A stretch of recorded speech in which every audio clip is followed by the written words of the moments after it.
सोचिए जरा कि सीखना चाहें तो कोई रोक टोक ना हो, ना समय की न जगह की। आज की डिजिटल दुनिया ने ये काफी हद तक मुमकिन कर दिया है।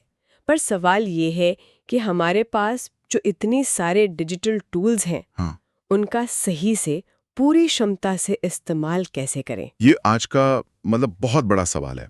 हाथ में जानकारी का समंदर है, सीखने के साधन है, और उनको सही से इस्तेमाल करना वही असली चुनौती है। सही बात है। आज हम इसी पर थोड़ी गहराई से बात करेंगे, खास तौर पर जो एम्प्लॉयबिलिटी स्किल स्टूडेंट वर्कबुक है उससे मिली जानकारी के आधार पर। अच्छा। ये जो कंटेंट है इसे future right skills network, NSDC और क्वेस्ट अलायंस जैसे संगठनों ने मिलकर तैयार किया है। और इसमें आर्टिफिशियल इंटेलिजेंस यानी AI, digital literacy, online learning, इन सब पर फोकस है। अच्छा, तो आज का हमारा मिशन क्या है? मतलब इस बातचीत से हम क्या समझना चाह रहे हैं? देखिए, हम ये समझने की कोशिश करेंगे कि एआई है या ऑनलाइन प्लेटफॉर्म्स हैं या दूसरे डिजिटल साधन, हम्म। ये कैसे हमारी सीखने की रफ्तार बढ़ा सकते हैं, कैसे नए स्किल्स हम सीख सकते हैं, और यहाँ तक कि काम ढूंढने में भी कैसे मदद मिल सकती है। ठीक है। इसे समझ लीजिए कि 21वीं सदी का स्मार्ट लर्नर कैसे बने, उस तरफ एक बातचीत। बढ़िया। तो चलिए शुरुआत करते हैं एआई से। आर्टिफिशियल इंटेलिजेंस, ये शब्द तो आजकल हर जगह सुनाई देता है। हाँ, बिल्कुल। पर सीखने के मामले में इसका क्या मतलब है? हाँ, ये जरूरी सवाल है।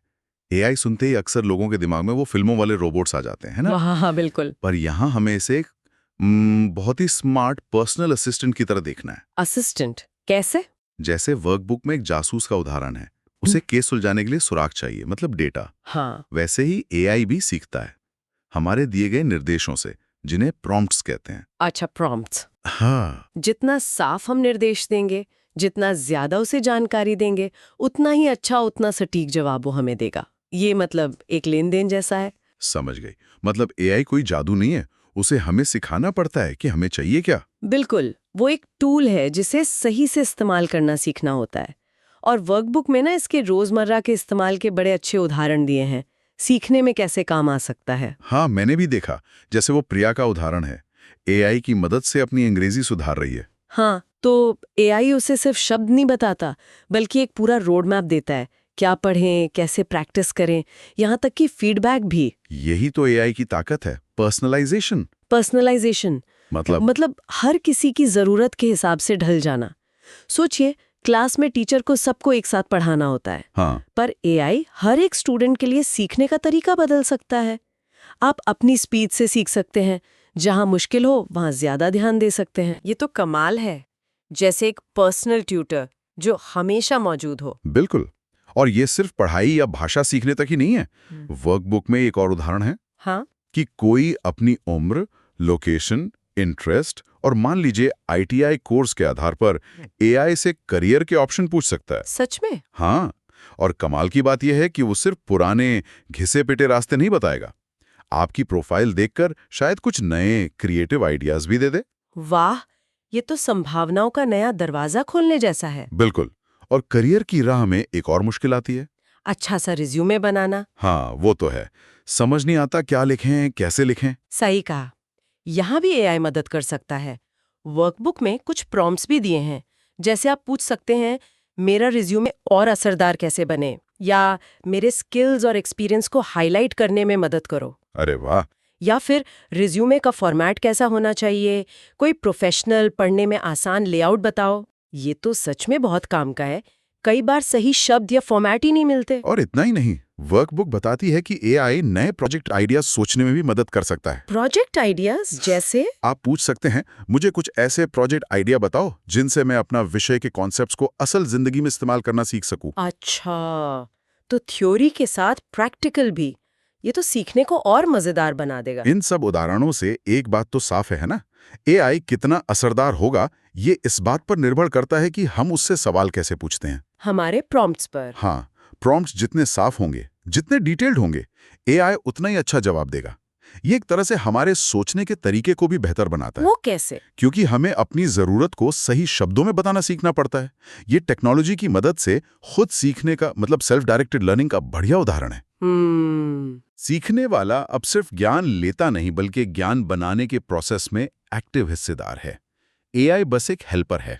समझ गई। तो एआई वाकई एक पावरफुल साथी है, लेकिन एआई का पूरा फायदा उठाने के लिए भी, या यूं कहें कि आज की डिजिटल दुनिया में ठीक से काम करने के लिए कुछ और बेसिक डिजिटल स्किल्स भी तो चाहिए होंगे ना? बिल्कुल सही पॉइंट उठाया आपने। एआई तो एडवांस टूल है, पर नींव तो मजबूत होनी ही चाहिए। वर्कबुक में कंप्यूटर बेसिक्स, एमएस ऑफिस वगैरह का जिक्र है, वो तो जरूरी है ही। लेकिन आज के टाइम में इंटरनेट का सही और असरदार इस्तेमाल ये सिर्फ स्किल नहीं, जरूरत है। हाँ बिल्कुल, जानकारी का सागर है ये। सही कहा, सागर। और इस सागर में सही मोती ढूंढना, मतलब सही जानकारी ढूंढना और उसका इस्तेमाल करना, ये अपने आप में कला है। हाँ, और इंटरनेट मतलब सिर्फ गूगल कर लेना तो नहीं होता। नहीं, बात है स्मार्ट तरीके से खोजने की। मुझे वर्कबुक का वो उदाहरण बहुत अच्छा लगा। इंटरनेट एक बड़ी सी लाइब्रेरी है। हाँ और गूगल, बिंग जैसे सर्च इंजिन्स लाइब्रेरियंस हैं। बिल्कुल, पर लाइब्रेरियन को भी तो बताना पड़ता है कि हमें चाहिए क्या। एकदम सही उपमा है। और लाइब्रेरियन को सही बताने के लिए हम सही शब्दों का इस्तेमाल करते हैं। डिजिटल दुनिया में इन्हें कीवर्ड्स कहते हैं। कीवर्ड्स? हाँ, कीवर्ड्स जितने सटीक होंगे उतने ही काम के रिजल्ट्स मिलेंगे। जैसे वर्कबुक में बटर पनीर रेसिपी का उदाहरण था। अगर सिर्फ रेसिपी सर्च किया तो लाखों रेसिपी आ जाएंगी, मैक्सिकन, इटालियन, सब कुछ। हाँ, लेकिन अगर Indian veg recipe butter paneer search किया तो रिजल्ट्स बहुत फोकस्ड होंगे। यही कीवर्ड्स का कमाल है। या मान लीजिए किसी को सरकारी स्कॉलरशिप ढूंढनी है। सिर्फ स्कॉलरशिप लिखने से तो दुनिया भर की जानकारी मिलेगी। हाँ, लेकिन भारत में इंजीनियरिंग छात्रों के लिए सरकारी स्कॉलरशिप लिखने से बिल्कुल सही जानकारी मिलेगी। ये कीवर्ड्स का महत्व है। लेकिन जानकारी लेने के बाद एक और बड़ा कदम है। वो क्या? ये परखना कि जानकारी भरोसेमंद है भी या नहीं। इंटरनेट पर तो सब कुछ है, सही भी गलत भी। हाँ, ये बहुत बड़ी समस्या है। कैसे पता करें कि क्या सही है? इसके लिए वर्कबुक कुछ सरकारी पोर्टल्स का जिक्र करती है जो भरोसेमंद जानकारी के अच्छे सोर्स हो सकते हैं। जैसे india.gov.in है। ये भारत का नेशनल पोर्टल है। यहाँ सरकारी सेवाओं और सूचनाओं के लिए एक ही जगह सब मिल जाता है। अच्छा। फिर iod.gov.in है, इंटीग्रेटेड गवर्नमेंट ऑनलाइन डायरेक्टरी। यहाँ सरकारी विभागों, योजनाओं की डायरेक्टरी है। इसी तरह swayam.gov.in है, जहाँ सरकार की मान्यता प्राप्त फ्री ऑनलाइन कोर्सेज मिलते हैं। ये .gov का क्या मतलब है? ये बताता है कि ये भारत सरकार की ऑफिशियल वेबसाइट है, तो आमतौर पर इन पर दी गई जानकारी ज्यादा भरोसेमंद होती है। अच्छा, तो ये एक तरीका हुआ ऑनलाइन जानकारी की सच्चाई परखने का। बिल्कुल, ये क्रिटिकल थिंकिंग, मतलब सही गलत की परख करने की सोच का ही हिस्सा है। इसे हमें ऑनलाइन दुनिया में भी इस्तेमाल करना सीखना होगा। सही बात। हमेशा खुद से पूछना चाहिए, ये जानकारी आ कहाँ से रही है? सोर्स भरोसेमंद है? कहीं कोई अपना एजेंडा तो नहीं चला रहा? जानकारी लेटेस्ट है? इंटरनेट बहुत बड़ा है, इसे समझदारी और सेफ्टी के साथ इस्तेमाल करना जरूरी है। यहीं पर इंटरनेट सेफ्टी के नियम भी काम आते हैं। हाँ, वो स्मार्ट टिप्स। हाँ बिल्कुल, वर्कबुक में उनका जिक्र है। स्टे सेफ, मतलब अपनी पर्सनल जानकारी जैसे पासवर्ड, पता, फोन नंबर सोच समझकर शेयर करें या ना करें।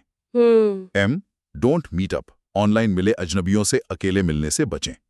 एक्सेप्टिंग फाइल्स, अनजान जगह से आई फाइलें, लिंक, अटैचमेंट खोलने में सावधानी बरतें, वायरस हो सकता है। और रिलायबल, जानकारी पर भरोसा करने से पहले सोर्स चेक करें। और टेल समवन, अगर ऑनलाइन कुछ भी गड़बड़ लगे, डरावना लगे, तो किसी भरोसेमंद बड़े या दोस्त को जरूर बताएं। ये तो बहुत जरूरी है, सिर्फ बच्चों के लिए नहीं, सबके लिए। बिल्कुल। ठीक है, तो हमने एआई की बातें की, स्मार्ट इंटरनेट सर्च और सेफ्टी की जरूरत समझी। अब उन ऑनलाइन प्लेटफॉर्म्स पर आते हैं जो सीधे हमें सीखने और शायद कमाने में भी मदद कर सकते हैं। हाँ। आजकल खासकर कोविड के बाद ये तो साफ हो गया है कि सिर्फ डिग्री काफी नहीं है। लगातार सीखते रहना, नए स्किल्स अपनाना, मतलब अपस्किलिंग, रीस्किलिंग बहुत जरूरी है। आप बिल्कुल सही कह रही हैं। 21वीं सदी के स्किल्स की मांग बढ़ रही है और टेक्नोलॉजी ये स्किल्स सीखने के मौके घर बैठे दे रही है। इसके लिए कई बेहतरीन ई-लर्निंग पोर्टल्स हैं, ज्ञान का खजाना है वो। हाँ, वर्कबुक में कई नाम हैं, जैसे भारत स्किल्स पोर्टल, ITI और दूसरे ट्रेड स्किल्स के साथ एम्प्लॉयबिलिटी स्किल्स का स्टडी मटेरियल भी है वहाँ है। और ई स्किल इंडिया है, जहाँ NSDC के सर्टिफाइड कई फ्री ऑनलाइन कोर्स मिलते हैं। स्किल डेवलपमेंट के लिए बहुत अच्छा है। स्वयं का जिक्र तो हमने पहले भी किया। एकेडमिक विषयों के लिए स्कूल से लेकर PG तक के कोर्स है, वो भी IITs, IIMs के प्रोफेसर्स पढ़ाते हैं।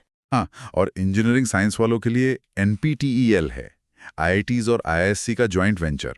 बढ़िया वीडियो लेक्चर्स मिलते हैं, और खान अकेडमी तो है ही स्कूल के सब्जेक्ट्स के लिए, मैथ साइंस में तो बहुत पॉपुलर है। दुनिया भर में। और कोर्सेरा, EDX जैसे ग्लोबल प्लेटफॉर्म्स भी हैं, दुनिया की टॉप यूनिवर्सिटीज के कोर्स, कुछ फ्री कुछ पेड। इन सब का सबसे बड़ा फायदा क्या है? फ्लेक्सिबिलिटी, लचीलापन। हाँ, मतलब आप अपनी सहूलियत से, अपनी स्पीड से सीख सकते हैं, चाहे आप स्टूडेंट हों, जॉब करते हों या अपना काम। टाइम मैनेज करके इनका फायदा उठा सकते हैं। और वैरायटी भी बहुत है। हाँ, लगभग हर टॉपिक पर कुछ ना कुछ मिल ही जाता है। सीखना अब जगह और समय की पाबंदियों से आजाद हो गया है। सीखने के साथ साथ प्रोफेशनल दुनिया में आगे बढ़ने के लिए नेटवर्किंग भी जरूरी है, अपनी पहचान बनाना। क्या इसमें सोशल मीडिया मदद कर सकता है? अक्सर तो हम उसे मनोरंजन से ही जोड़ते हैं। ये एक आम सोच है, लेकिन सोशल मीडिया का सही इस्तेमाल करें तो ये प्रोफेशनल ग्रोथ के लिए बहुत पावरफुल हो सकता है। कैसे? वर्कबुक में लिंक्डइन का उदाहरण है। वो बना ही प्रोफेशनल नेटवर्किंग के लिए है। हाँ, लिंक्डइन। वहां आप अपने फील्ड के एक्सपर्ट से जुड़ सकते हैं, नई जॉब्स, अवसरों के बारे में जान सकते हैं, इंडस्ट्री में क्या चल रहा है उस पर नजर रख सकते हैं, और सबसे जरूरी, अपने स्किल्स, अपनी उपलब्धियां दुनिया को दिखा सकते हैं। एक तरह से आपकी प्रोफेशनल ऑनलाइन पहचान बनती है। लेकिन सोशल मीडिया पर एक्टिव होने में कुछ जिम्मेदारी भी तो होगी, क्योंकि जो हम शेयर करते हैं वो सब देखते हैं। बिल्कुल, इसीलिए वर्कबुक में थिंक एक्रोनिम की बात की है। थिंक। हाँ, कुछ भी पोस्ट या शेयर करने से पहले सोचें। T, is it true? क्या ये सच है? H, is it helpful? क्या ये मददगार है? I, is it inspiring? क्या ये प्रेरणा देता है? N, is it necessary? क्या ये जरूरी है? K, is it kind? क्या ये दयालु है? अरे वाह, थिंक, ये तो बहुत अच्छा फ्रेमवर्क है ना? ये हमें ऑनलाइन ज्यादा जिम्मेदार और पॉजिटिव रहने में मदद करता है। हमारी ऑनलाइन रेपुटेशन भी उतनी ही जरूरी है जितनी ऑफलाइन। ये बहुत काम की सलाह है। थिंक याद रखने लायक है। अच्छा, अभी तक हमने सीखने और नेटवर्किंग की बात की। क्या डिजिटल प्लेटफॉर्म सीधे काम या कमाई के मौके भी दे रहे हैं? हाँ, बिल्कुल। हम गिग इकोनॉमी या प्लेटफॉर्म बेस्ड काम का दौर देख रहे हैं। Gig economy? हाँ, वर्कबुक में अर्बन कंपनी या हेल्पर जैसे ऐप्स का उदाहरण है। ये प्लेटफॉर्म क्या करते हैं? ये सीधे स्किल्ड वर्कर्स को, जैसे plumber, electrician, beautician, delivery partner, उन कस्टमर्स या कंपनियों से जोड़ते हैं जिन्हें उनकी सर्विस चाहिए। अच्छा, तो ये काम करने का एक नया तरीका है। हाँ, पारंपरिक नौकरी से अलग है। इसमें अक्सर काम के घंटे तय नहीं होते, लोग अपनी मर्जी से काम चुन सकते हैं। इसके फायदे क्या हैं? फायदे हैं फ्लेक्सिबिलिटी, अपने काम के खुद मालिक होना। कई लोगों के लिए सेल्फ एम्प्लॉयमेंट का जरिया है ये। और चुनौतियां? चुनौतियां भी हैं, जैसे इनकम फिक्स नहीं होती, सोशल सिक्योरिटी बेनिफिट शायद न मिले, लेकिन ये रोजगार का एक अहम और बढ़ता हुआ फील्ड है।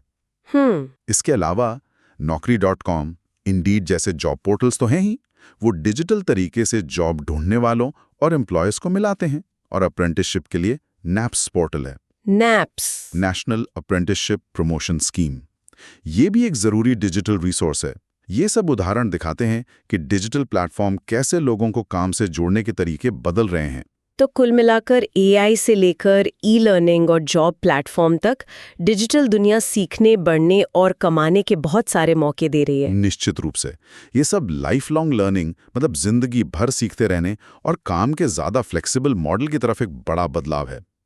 डिजिटल टेक्नोलॉजी इसे मुमकिन बना रही है। ये प्लेटफॉर्म हमें ताकत देते हैं, हमें अपनी लर्निंग और करियर पर ज्यादा कंट्रोल देते हैं, लेकिन इस ताकत के साथ एक जिम्मेदारी भी आती है।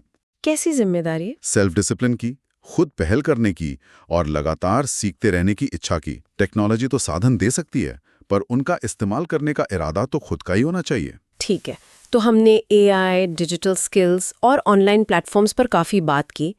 इस पूरी चर्चा का निचोड़ क्या है? सुनने वालों के लिए मुख्य बातें क्या हैं? निचोड़ ये है कि आज हमारे पास डिजिटल उपकरणों का एक पूरा शस्त्रागार है। AI हमारा पर्सनल असिस्टेंट बन सकता है। स्मार्ट सर्च हमें जानकारी के समुद्र में रास्ता दिखा सकती है। ई-लर्निंग प्लेटफॉर्म्स हमें कभी भी कहीं भी सीखने की आज़ादी देते हैं। हाँ। सोशल मीडिया हमें दुनिया से जोड़ सकता है, हमारी प्रोफेशनल पहचान बना सकता है, और जॉब प्लेटफॉर्म्स हमें काम के नए मौके दे सकते हैं। ये सिर्फ टेक्नोलॉजी नहीं है, ये पर्सनल और प्रोफेशनल ग्रोथ के लिए उत्प्रेरक हैं, कैटलिस्ट हैं। और ये सब वर्कबुक की सेल्फ लर्नर वाली बात से कैसे जुड़ता है? ये डिजिटल उपकरण उस सेल्फ लर्नर यानी खुद सीखने वाले की सोच को पंख लगा देते हैं। अच्छा। हाँ, सेल्फ लर्नर होने का मतलब है सीखने की जिम्मेदारी खुद लेना, जिज्ञासु होना, सवाल पूछना और एक ग्रोथ माइंडसेट रखना। मतलब ये मानना कि मेहनत और सही साधनों से कुछ भी सीखा जा सकता है, बेहतर बनाया जा सकता है। डिजिटल उपकरण इसी माइंडसेट को हकीकत बनाने में मदद करते हैं। वे सीखने को ज्यादा आसान, ज्यादा पर्सनल और अक्सर ज्यादा मजेदार बनाते हैं। टेक्नोलॉजी सेल्फ लर्निंग को ना सिर्फ मुमकिन बनाती है, बल्कि ज्यादा असरदार भी बनाती है। तो क्या हम कह सकते हैं कि जो लोग तेजी से और असरदार तरीके से सीखना चाहते हैं, उनके लिए ये उपकरण एक तरह के शॉर्टकट है? शॉर्टकट शायद सही शब्द ना हो, लेकिन हाँ, ये सीखने और बढ़ने के रास्ते को आसान जरूर बनाते हैं। कैसे? हमें सही जानकारी तक तेजी से पहुंचाते हैं, हमें अपनी स्पीड से सीखने देते हैं, एक्सपर्ट से जुड़ने का मौका देते हैं और हमें वो स्किल सीखने में मदद करते हैं जिनकी आज डिमांड है। ये आज की दुनिया में इन्फॉर्म्ड, स्किल्ड और अडेप्टेबल, मतलब हालात के अनुसार ढलने वाला बने रहने में मदद करते हैं। ये उस सीखने वाले की जरूरतों को पूरा करते हैं जो ज्ञान का भूखा है, पर जानकारी के ढेर में खोना नहीं चाहता। ये सही जानकारी को सही समय पर पहुंचाने में मदद करते हैं। ये वाकई बहुत सशक्त करने वाला विचार है। ऐसा लगता है कि सीखने की ताकत अब सच में हमारे हाथ में है, बस हमें उसका सही इस्तेमाल सीखना है। बिल्कुल, ये उपकरण हमें ड्राइवर सीट पर बिठाते हैं, जहां हम अपनी सीखने की यात्रा की दिशा और रफ्तार तय कर सकते हैं। तो इस गहरी बातचीत के बाद सुनने वालों के लिए एक आखिरी सवाल छोड़ते हैं, जिस पर वो आगे सोच सकें। जरूर। आज हमने कई डिजिटल उपकरणों और प्लेटफॉर्म्स की बात की, AI, search, e learning, networking, gig work. तो सोचने वाली बात यह है कि वो एक नया डिजिटल स्किल या प्लेटफॉर्म कौन सा है जिसे कोई अपनी लर्निंग जर्नी को अगले लेवल पर ले जाने के लिए इसी हफ्ते एक्सप्लोर करना या आजमाना शुरू कर सकता है। हो सकता है वो कुछ ऐसा हो जिसके बारे में हमने आज बात की, या शायद कुछ और जो उनके पर्सनल इंटरेस्ट या करियर गोल से जुड़ा हो। पहला कदम क्या होगा? सोचने और करने के लिए एक बेहतरीन सवाल। ये सिर्फ जानकारी सुनने के बारे में नहीं है, बल्कि उसे अपनी जिंदगी में उतारने के बारे में है। एकदम सही, क्योंकि असली सीखना और तरक्की तभी होती है जब हम ज्ञान को एक्शन में बदलते हैं। खोज शुरू करने का समय अब है। लॉन्च पहले से शुरू करो टेस्ट, CPC भी सिखाए